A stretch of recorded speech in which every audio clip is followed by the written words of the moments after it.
Welcome back. I've got a special story to share today. Marcus needs this degree. You're young. You can write something new. My father said those words to me. In his office at Hartwell University. With 4 years of my classified government research already filed under my stepbrother's name. I remember not saying anything for 5 full seconds. I remember the angle of the winter light through the blinds cutting pale stripes across the floor. I remember the smell of his coffee, still warm on the corner of his desk. My name is Cassandra Whitfield. I was 27 years old that morning. And what my stepmother, Renata, did not know, what she could not have calculated when she designed that theft, was that she had just handed me the only thing I needed. Not an ally, not a plan. A reason, but I will get to that. First, you need to understand what the 9 years before that morning looked like. February 14th, 2009. 8:47 in the morning. I had been awake since 4 a.m. finishing the abstract. I logged into the university submission portal with a cup of coffee I never got to finish, and I saw 4 words that rewired every circuit in my body. Thesis already submitted. Not by me. By Marcus Whitfield. Filed at 6:23 a.m. before the building had even unlocked its front doors. I clicked through with hands that would not stop shaking. My methodology, my equations, my 4 years of classified research into elliptic curve cryptography and its defense applications. All of it, under his name. I sat there for 11 seconds. I counted them. Then I set down my coffee and walked to my father's office. I had backed up the files to 3 separate drives and my private cloud the night before. Not because I suspected what was coming, because losing a single line of code after 4 years felt unthinkable. It turns out I had better instincts than I gave myself credit for. I would not learn the full scope of what my stepmother had been building until it unraveled in the most federal way imaginable. But first, let me take you back. Before I continue, please take a moment to like and subscribe, but only if this story hits close to home. Drop your location and local time in the comments. I would love to know where you are listening from today. The spring of 2000. I was 18 years old and my mother, Grace Whitfield, had just received her diagnosis. Pancreatic cancer, stage 3. My father, Professor Leonard Whitfield, was brilliant and tender and absolutely destroyed by it. He held her hand through every treatment. He read to her from textbooks she no longer had the energy to lift. When she died in the fall of 2001, he was hollowed out. We both were. I was 19 and learning how to grieve and study and be a person all at the same time. 8 months later, Renata arrived. I want to be fair. In the beginning, Renata tried. She was warm and organized and she cooked dinner on Tuesdays. She remembered that I took my coffee with 1 sugar. She asked about my coursework. For about 6 months, I thought my father had found someone genuine. Then I started to notice the pattern, the way she introduced me at faculty events. This is Cassandra, Leonard's daughter from his first marriage. Not Leonard's daughter, his daughter from his first marriage, as if my mother was a footnote. As if I was a footnote. I tried a gentle correction once, pulling my father aside at a department reception in 2002. Dad, could she just say your daughter, without the qualifier? He looked genuinely surprised. Of course, he said. I'll mention it. He never did. The introduction stayed exactly the same at every faculty dinner for the next 7 years. That was stage 1 of trying to fix what was broken. A polite ask, brushed aside like a crumb off a tablecloth. The first time I noticed the favoritism in concrete form was the spring of 2003. I had just been accepted into the doctoral program in computer science, full scholarship, a fellowship funded by the National Science Foundation. My father took me out for dinner, just the 2 of us. He was proud. He ordered wine and gave a toast. He said, "Your mother would have been so happy, Cass." I held on to that evening for years. But 2 weeks later, Marcus, who had been accepted into a community college program, got a celebration party. 40 people at the house. A cake with his name on it. My father's hand on his shoulder in every photograph. I asked Renata before the party if we could mention the fellowship at dinner. She smiled, touched her pearls, and said, "Oh, this one is for Marcus, sweetheart. You understand." I told her I did not understand. I told her that both milestones mattered. She patted my hand and walked away to greet a guest. That was stage 2. A firm statement. Met with lip service and 3 days of silence from Renata, then everything exactly as before. Here is what I have learned since then.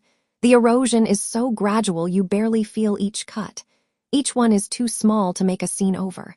Together they form a pattern. Psychologists call it systematic invalidation. I didn't have a word for it at the time. I just knew that every single time I achieved something, the acknowledgement somehow shifted in Marcus's direction. My junior year research grant funded his laptop.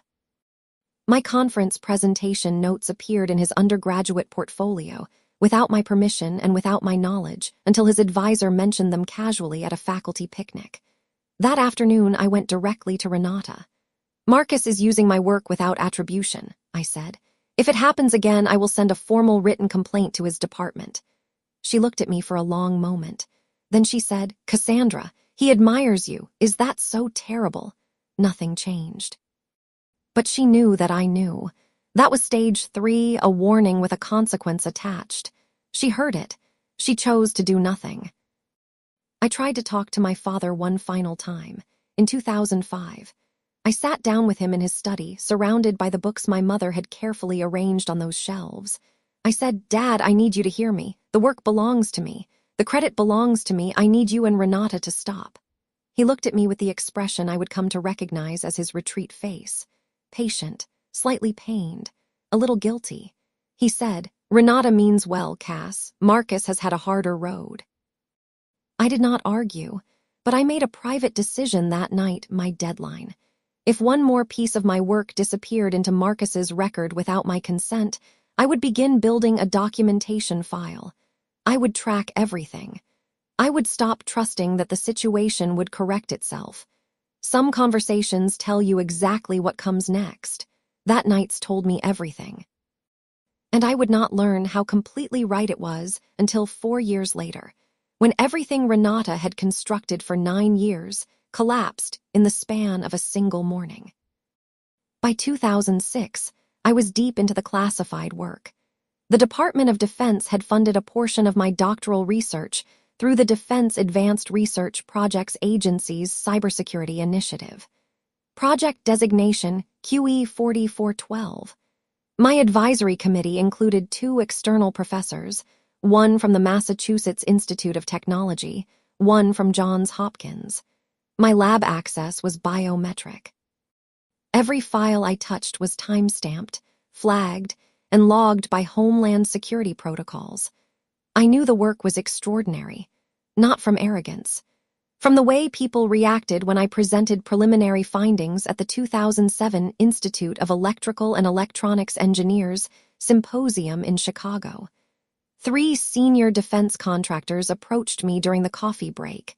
2 of them left me their cards. I was 25 years old, and for the first time in years, I was in a room where nobody could take credit for what I had just done, because I was the only person in that room who could explain it. I also knew, somewhere quiet and guarded in the back of my mind, that Renata was watching. She had begun asking specific questions that year. "What's the thesis about, Cass?" In simple terms. Simple terms, as if she needed to understand it for casual conversation.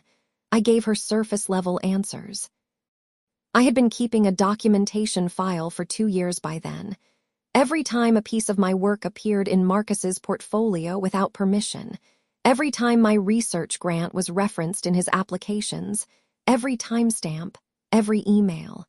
The file was growing. I had not decided what to do with it yet, but I had stopped trusting that the situation would resolve on its own.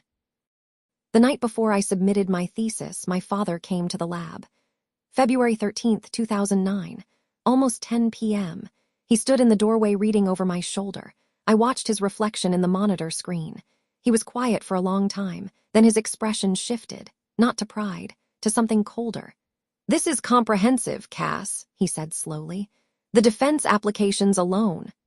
I told him Professor Aldridge from the Massachusetts Institute of Technology had said the same thing. He straightened, I need to review this before you submit, make sure it meets department standards. I stopped typing. It's due tomorrow at noon, I said. The committee has been waiting 3 months. Email it to me tonight, he said, his professor voice. The one that left no room for argument. Something cold settled in my stomach. He was my committee chair. He had oversight authority. And I was suddenly, sharply afraid, not in a vague way, but with a precise, specific clarity that my 4 years of documentation had been preparing me for all along. I sent him the file at 11:47 p.m. Then I backed everything up 3 more times, on 3 separate drives, and my personal cloud. 6 copies total. I don't know exactly what I feared. My body knew before my mind caught up. Now I need to pause here for a second. If you have ever had someone use your trust as a weapon against you, if you have ever handed someone the thing you most valued and watched them carry it away, drop a fire emoji in the comments.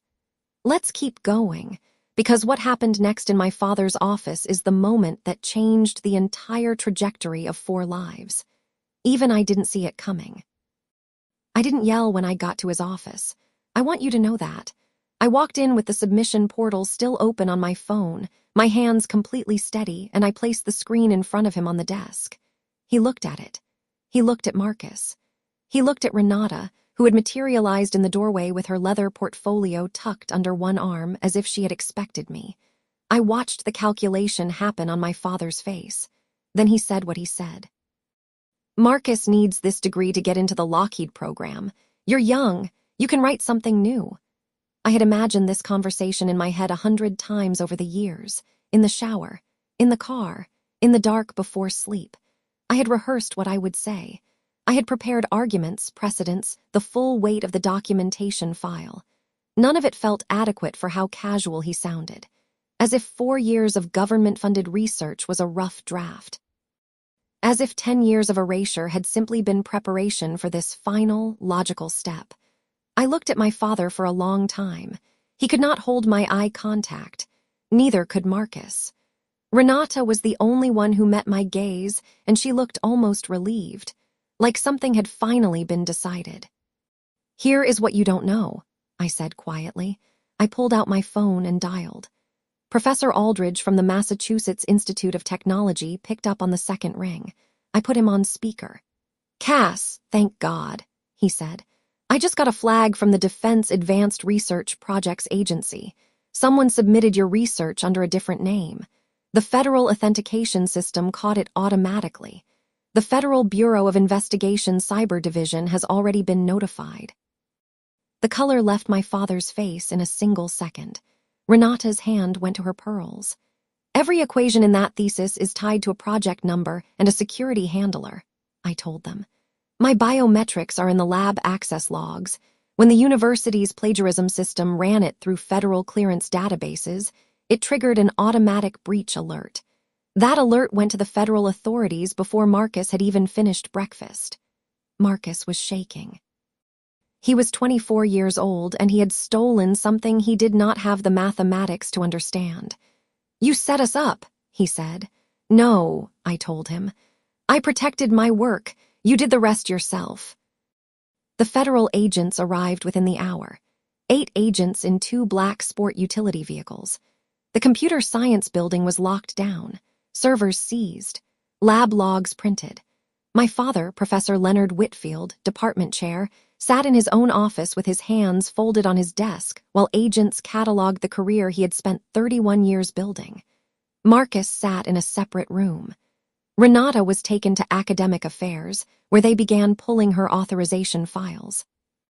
I spent 12 hours in a conference room not as a suspect but as a witness, and the lead investigator, Agent Victor Salazar, shook my hand at the end and said, Your documentation is the cleanest I have seen in a civilian research theft case.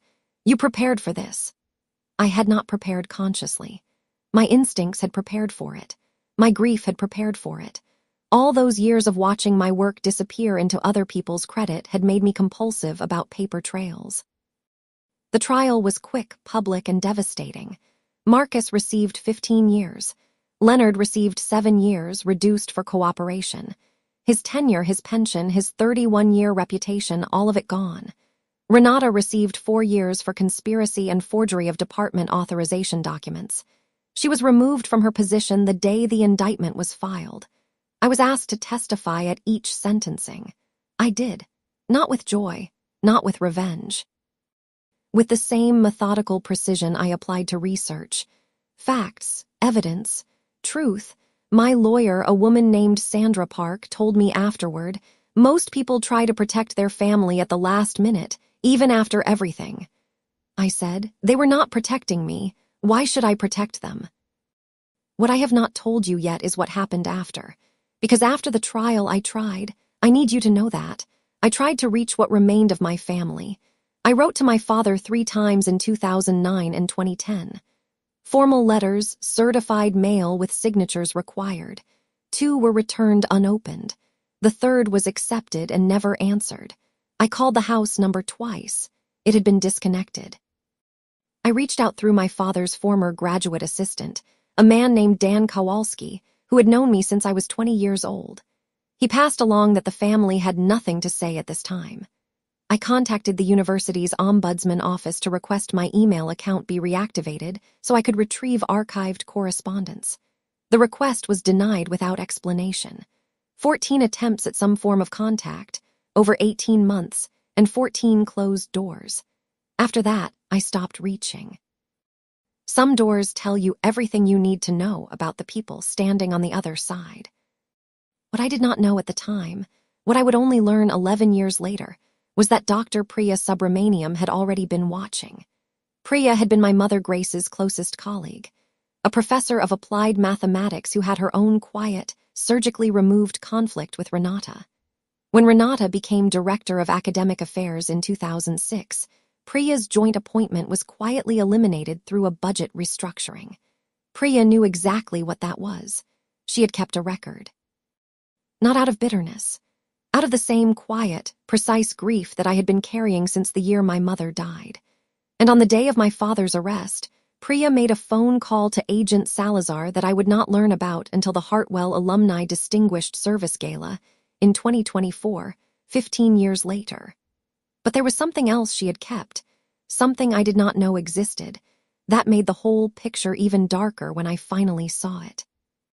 I left Hartwell in March of 2009 with 3 hard drives, a box of my mother's books, and the reading glasses she had worn in the last year of her life. The chain was thin gold, slightly tarnished. I wore them on a chain around my neck every single day. They were not a habit. They were a conversation with her I was still having. Columbus was a blank page. I rented a 2-bedroom apartment on the north side for $875 a month. I kept one room as a bedroom and the other as a workspace. I did not unpack the boxes with Grace's books for 6 months. I was not ready to see her handwriting in the margins. In 2010, the Department of Defense formally reinstated my thesis under my own name with full commendation, and Hartwell University issued a corrected doctoral degree. They mailed the diploma to my Columbus apartment in a flat cardboard envelope. No ceremony, no phone call. I set it on my kitchen counter and stood looking at it for a while. Then I made coffee and sat down at my desk. There was work to do. That night, I sat at the kitchen table with a legal pad and wrote a letter to my mother. I told her what had happened.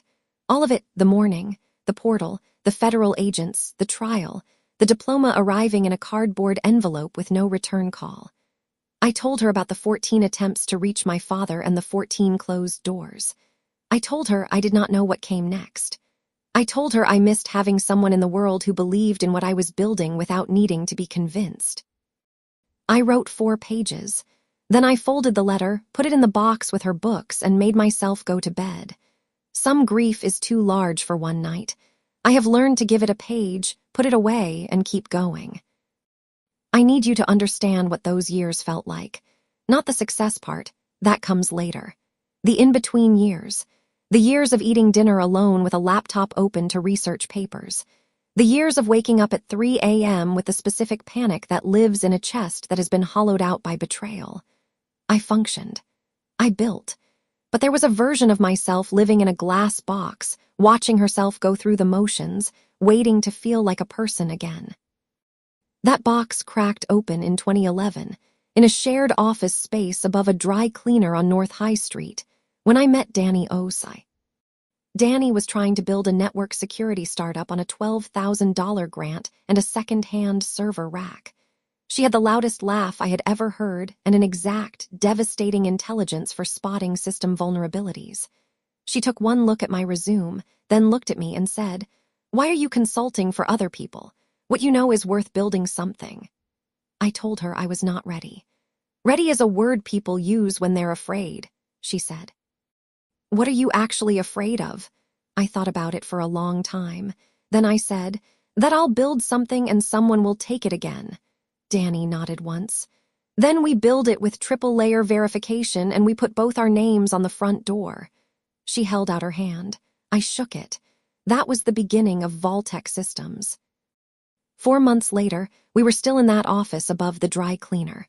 It was past midnight on a Thursday. The server rack had crashed twice, and we had eaten cold pizza for the third night running. I was debugging a firewall configuration that refused to hold, and I had not spoken in 40 minutes. Danny set a cup of tea on the desk beside my keyboard without saying anything. I looked up. She was already back at her own screen. I realized in that moment that she had never once asked me what happened in Hartwell. Not the full story, anyway. She had read the court documents. I knew she had, because she had brought them up exactly once, and carefully, in week 2. After that, she never mentioned them again. She just made tea at midnight and came back to the problem. Some people carry you by holding your hand. Danny carried me by refusing to let me be anything other than a person working on a hard problem. I have never told her how much that kept me here. By 2016, we had 24 employees, 2 Department of Defense contracts, and a federal audit that gave us the highest security clearance rating in Ohio. By 2020, we were operating out of a 12,000-square-foot facility in the Short North District in Columbus. By 2023, our third Department of Defense contract brought us to a company valuation of $340 million. I stood in our lobby the afternoon that number was confirmed, holding the valuation report, and I did something I had not permitted myself in 15 years. I took the reading glasses off the chain at my neck. I held them in my open palm. The glass caught the light from the letters above the entrance, etched into the steel wall panel. Vaultec Systems, founded by Cassandra Whitfield and Danielle Osai, 2011. I stood there without moving. What my family believed about me, that I had gone off the rails, that I was making up stories, that I had been too dramatic, too difficult, too much, and what was actually true. I was standing in a building I had built from a handshake above a dry cleaner, now valued at more than some countries' annual defense budgets, with my name on the wall and my mother's glasses in my hand. I am not a person who cries easily. I just stood there in the quiet, holding those glasses, letting the two truths exist in the same room together. It was enough. Nobody in Hartwell knew any of this. I had not spoken to a single member of my father's family in 15 years, and that was exactly how I had planned it, until the day the invitation arrived. If you are still with me, please hit subscribe right now, because what comes next is the moment that rewrote everything. The one I had turned over in my head for 15 years, and which arrived in a form I never once predicted. October 2024. A Tuesday morning, 9:14 a.m. I was in a briefing at the Department of Defense when my assistant forwarded me an email. The subject line read, Hartwell University Alumni Distinguished Service Gala, Special Recognition Dinner, December 7th, 2024. The invitation included a handwritten note from the new dean of the Computer Science Department, a woman I had never met, that said, Dr. Whitfield, Hartwell has a great deal it owes you. We would be honored if you considered attending as our guest of honor. I set down the email. I picked up my coffee. I sat with it for 7 minutes, then I called Danny. She was quiet when I finished reading her the note. Then she said 3 words, "Do you want to?" She did not say you should go. She did not say this could be good for business. She said, "Do you want to?" That distinction mattered more than I can explain. I said, "I think I need to see it in person, the building, the lab, the room where it happened." "Then we'll go," she said. I'll be there too. And that was that. I wrote back to the development office and accepted. What happened next I did not piece together until much later, when Priya told me everything. What I did not know was that Priya Subramaniam had reached out to the development office 2 months earlier. She had suggested the recognition. She had advocated for it with documentation I did not know she possessed, and she had confirmed she would be attending in person. There was something she had been waiting 11 years to say to me directly, something she had also been waiting to say to Renata. There was one more thing I discovered the week before the gala. A thing that made the whole picture even darker. Renata's original parole conditions had expired without renewal in 2023. She had been quietly hired as a private consultant by a subsidiary of the same defense contractor that Marcus had been trying to impress when he submitted my thesis. She had been rebuilding very carefully, very quietly, and she had also been following Vaultek's public press releases. I knew this because her name appeared in our website analytics as a recurring visitor. 27 visits over 18 months. She was paying attention. I had been paying attention too. And when the night of December 7th arrived, we were both ready for entirely different reasons. December 7th, 2024. The Hartwell Grand Ballroom, 7:00 p.m., 240 guests. Danny and I arrived at 6:45. The room smelled like warm bread and expensive candles, and the light from the chandeliers caught the crystal glassware and turned everything gold at the edges. We wore matching colors by coincidence, smoke gray blazers, different cuts. The development office had reserved a table at the front of the room. I wore my mother's reading glasses on their chain. I had not eaten since noon because my stomach had been in a quiet brawl with itself all afternoon. I saw Dr. Priya Subramaniam at the edge of the room before she saw me. She was 74 now, still precise, still wearing her hair in that low knot. She was holding a manila envelope flat against her side with her right hand, the way people hold something they do not want creased. When she saw me, she crossed the room without hesitation. She hugged me once firmly, without saying anything first. Then she stepped back and said, "I have been waiting 11 years to have this conversation with you. And tonight, the right people are in this room for it." She opened the envelope and laid 3 documents on the nearest table. Lab access logs from the classified research project, time-stamped from 2006 through 2009. An email thread between Renata and the former department administrator, dated January 2009, 6 weeks before the theft. And a signed statement from Agent Victor Salazar, now retired, confirming that Priya had provided corroborating evidence in 2009 that was sealed pending resolution of the criminal case, and that her contributions to the investigation had never been publicly acknowledged. "I was never allowed to testify," Priya said. "The case was resolved before my deposition, but I kept copies. I always keep copies." She looked at me steadily. "I want the people in this room to know what Grace's daughter actually built." I did not have time to answer, because at that moment I felt the air in the room shift in a familiar way, the specific way a room shifts when someone who should not be there walks in. Renata was standing at the entrance, pearl necklace, navy dress, her hand on a leather portfolio identical to the one I remembered from 2009. She had come with Professor Tilton, a former Hartwell colleague who had always moved in Renata's orbit. She had not been invited.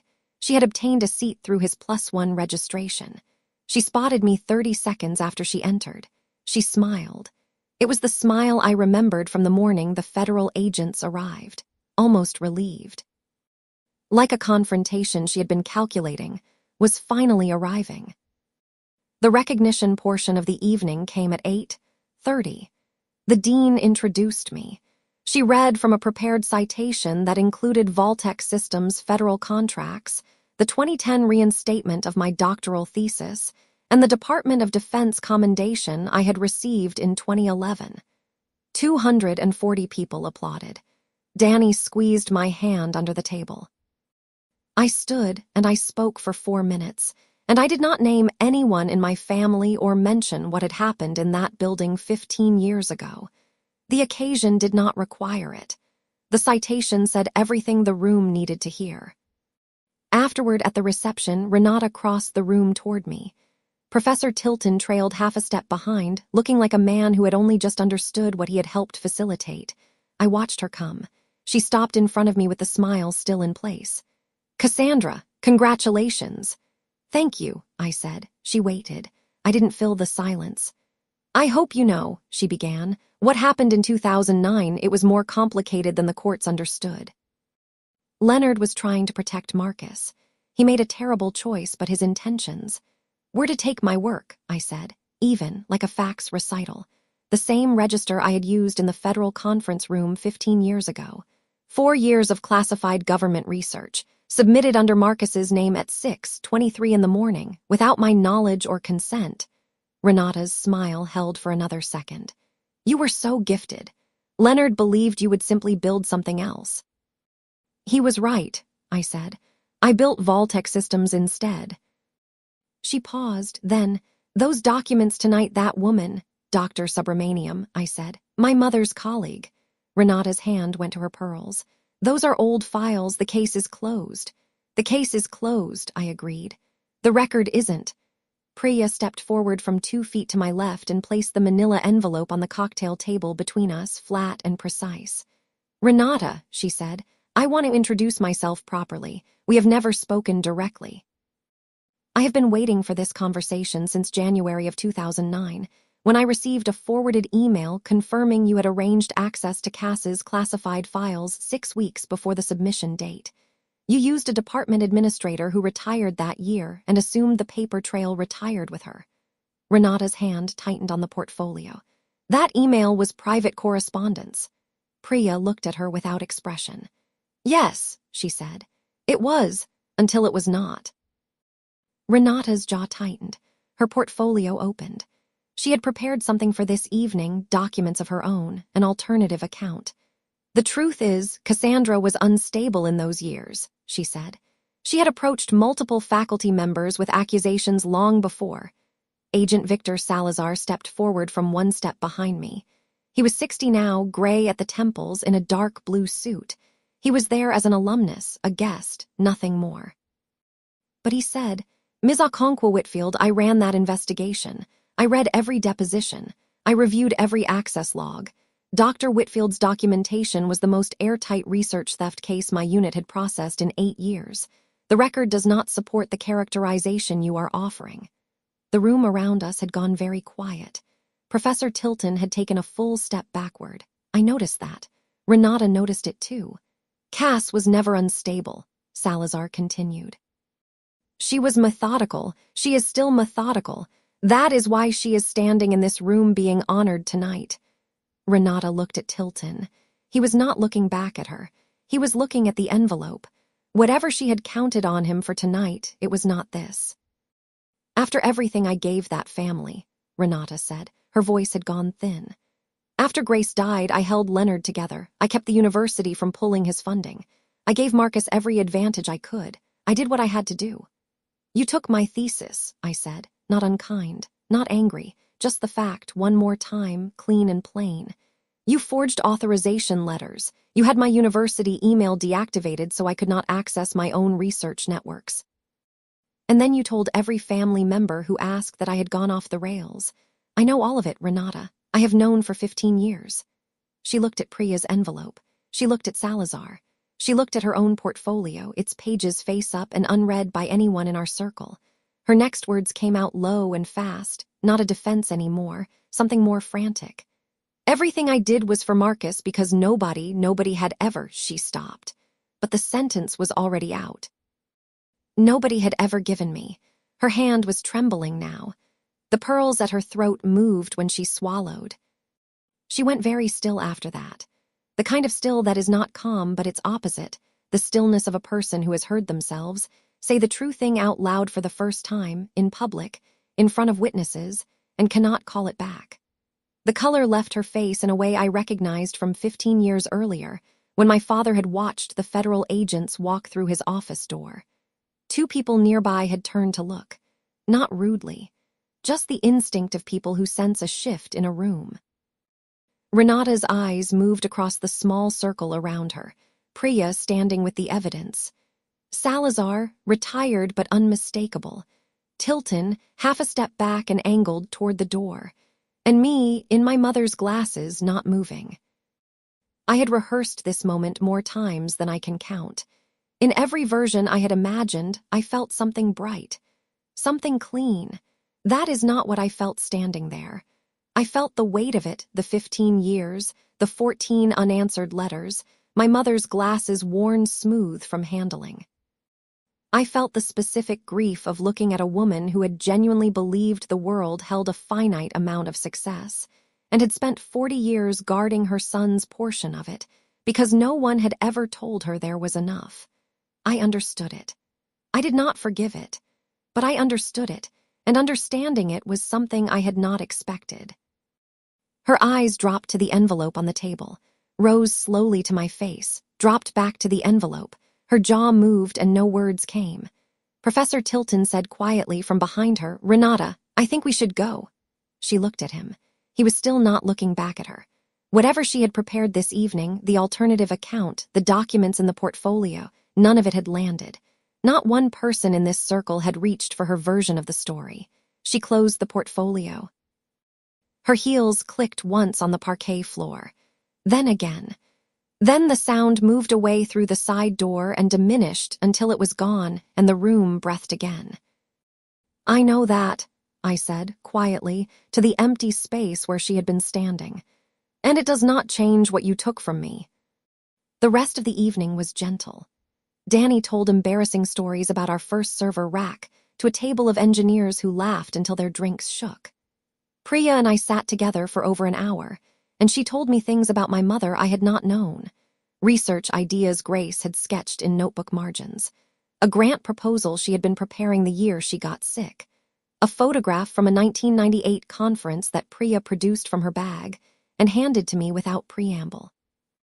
Grace Whitfield at 39, holding a coffee mug at a symposium podium, laughing at something someone had just said. The reading glasses were on her face. The same gold chain around her neck. I held the photograph for a long time and did not try to say anything that would be adequate. My father's letter arrived 2 weeks later, 3 handwritten pages. He was 76 and living in a retirement community in Dayton. It said what letters like that say. "I am sorry. I was weak. I convinced myself it would even out somehow. I think about your mother. I think about who you became. I know I do not have the right to ask. I read all 3 pages. Then I wrote back, not to forgive, not yet, but to be precise, in the way I have always been most comfortable with. You will acknowledge in writing to every family member who was told I had gone off the rails exactly what the record actually shows. All of them. An email to the family group in plain language. 2. You will enter family counseling not for my sake, but because you have been carrying this for a long time and you need it. 3. If you want to know the work I am doing now, what I have built, what Grace would have recognized, you begin by earning the right to hear about it slowly, one conversation at a time. Not with grand gestures, with showing up. I sealed the letter. I sent it certified mail. I set a reminder in my calendar for 6 months from today to see if there was a response. Marcus sent a letter 2 years earlier, from a work release program in Chillicothe in 2023. He had earned 2 associate degrees during his 15 years. He wrote that he had started with algebra because he had never understood why I loved mathematics, and now he thought he finally understood what he had stolen, not just the files, but the years. The focus and the discipline and the specific love of something difficult and beautiful. He was sorry in a way that did not ask for anything in return. I have read that letter 4 times. I have not replied. Some bridges once burned cannot be rebuilt by words. Someday, maybe, the right action will begin something. I don't know yet. I am 42 years old and I am still deciding. In January, Renata sent a note through Professor Tilton. 3 sentences. Cassandra, I have given much thought to what happened at the gala. In hindsight, people always misread my intentions. I hope someday you will come to understand how difficult it all was for me. I read it twice.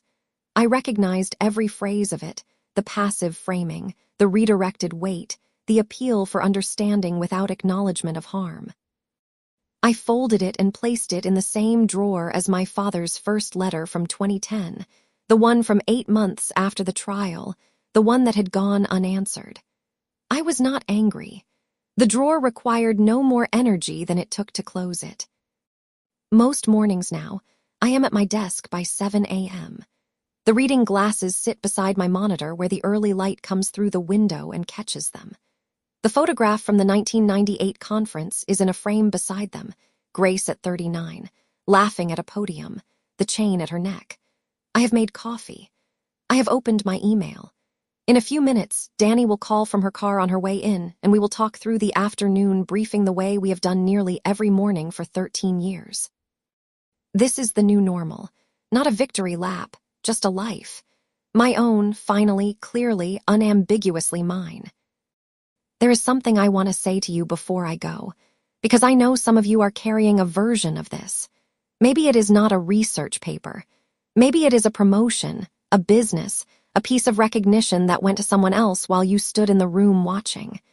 Maybe the person who took it was someone you loved completely. Maybe the person who let it happen was supposed to protect you. Here is what I know. Your work belongs to you in a way that no document, no submission timestamp, no forged authorization letter can permanently touch. They can take the paper. They cannot take the knowing. And if you keep working, if you keep going at 4 a.m. when no one is watching, the knowing builds something better, something with your name welded to the front door. The people who underestimated you are still out there, recalculating. Let them. You are already on the next equation. Word count, approximately 8,000 words.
I hope you enjoyed this tale.